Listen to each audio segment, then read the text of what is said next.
Imaginez un instant qu'une simple dispute, une rancune personnelle, puisse suffire à lancer une enquête fiscale secrète contre quelqu'un. Eh bien, c'est la réalité d'un système assez unique en Israël.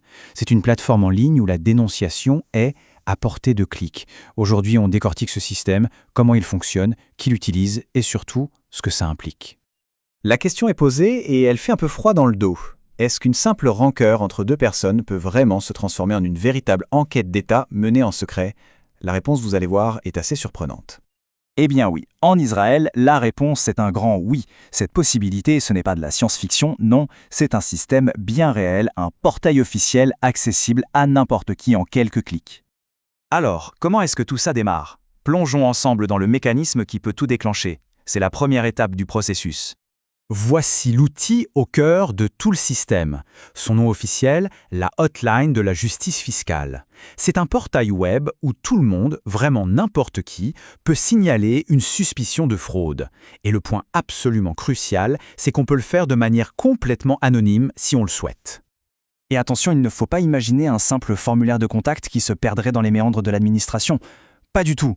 On parle ici d'une machine bien huilée, d'un système très sophistiqué qui est conçu pour être efficace, pour trier et transmettre chaque information directement aux bonnes personnes, aux bons enquêteurs.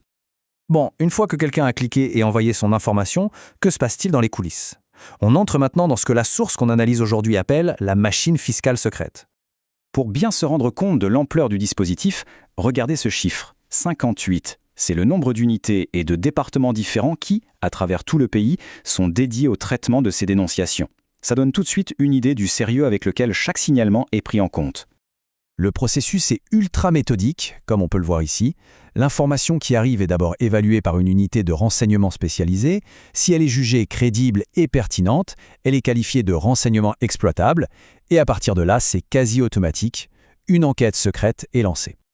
Et voilà le point le plus important à retenir vraiment. C'est que d'après la source, absolument chaque signalement est analysé.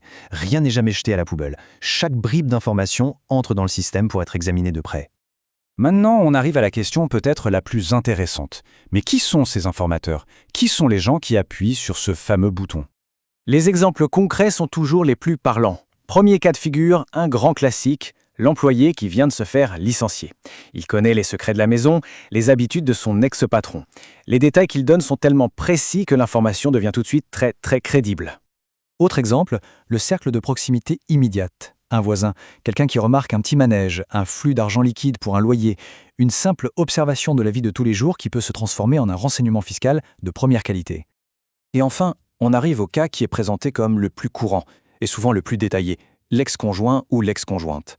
Les divorces qui tournent mal se révèlent être une véritable mine d'or pour le fisc, avec des dénonciations ultra précises sur des comptes à l'étranger ou des biens qui auraient été cachés. Ce graphique, il résume parfaitement ce qu'on pourrait appeler le cercle du risque. On voit très bien que les informations les plus précises et donc les plus dangereuses viennent des cercles les plus proches. Tout en haut, on a les ex-conjoints. Juste après, les anciens partenaires en affaires et les employés frustrés. Ce sont eux qui ont eu un accès direct à des informations sensibles. Jusqu'à maintenant, on a beaucoup parlé de motivation émotionnelle, la vengeance, la jalousie, la frustration. Mais attention, un tout nouvel élément est venu s'ajouter à complètement changer la donne. Et cet élément, le voilà, c'est l'argent. Une nouvelle loi offre maintenant une récompense financière qui peut aller jusqu'à 1 demi-million de shekels si l'information fournie mène à un redressement fiscal. Du coup, la motivation n'est plus seulement une affaire d'émotion, elle devient aussi très, très financière. Forcément, pour la personne qui se sent visée par tout ça, cette situation crée une urgence extrême. C'est comme si un compte à rebours invisible venait d'être lancé. Cette métaphore du sablier invisible, elle est vraiment puissante. Elle illustre parfaitement ce sentiment d'urgence. Une enquête est peut-être déjà en marche et le jeu a commencé bien avant que la personne ciblée n'en ait la moindre idée. On a donc deux réalités qui se déroulent en parallèle. D'un côté, la personne visée continue sa vie, sa routine, comme si de rien n'était. Et de l'autre, en secret, l'administration fiscale collecte des infos, croise des données, monte un dossier. C'est ce décalage d'informations qui représente le plus grand danger. Du coup, le message des experts cités dans la source est sans appel. L'inaction, c'est la pire des stratégies. Attendre passivement d'être contacté officiellement par le fisc, c'est tout simplement donner aux enquêteurs tout le temps dont ils ont besoin pour bétonner leur dossier et réduire toute marge de manœuvre à néant. Ok, alors face à une menace pareille, que faut-il faire ? Voyons un peu la stratégie de réponse qui est préconisée par les experts de ce domaine. L'idée fondamentale, c'est de renverser la situation. Au lieu de subir, d'être sur la défensive, il faut agir.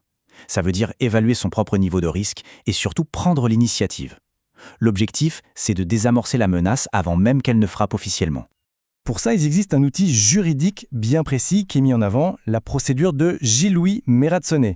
En français, on pourrait traduire ça par divulgation volontaire. En gros, le principe est simple, c'est d'aller voir le fisc de sa propre initiative pour tout mettre à plat et régulariser sa situation. Et l'avantage majeur, qui est souligné par la source, c'est que ça peut permettre d'obtenir une immunité contre d'éventuelles poursuites pénales. On termine donc sur cette question qui, finalement, résume tout le dilemme face à un système qui est conçu pour être aussi réactif, aussi rapide et aussi secret. Est-ce qu'une défense passive est encore une option viable? La question reste ouverte, et elle dépasse d'ailleurs largement le simple cas d'Israël. Merci d'avoir suivi cette analyse.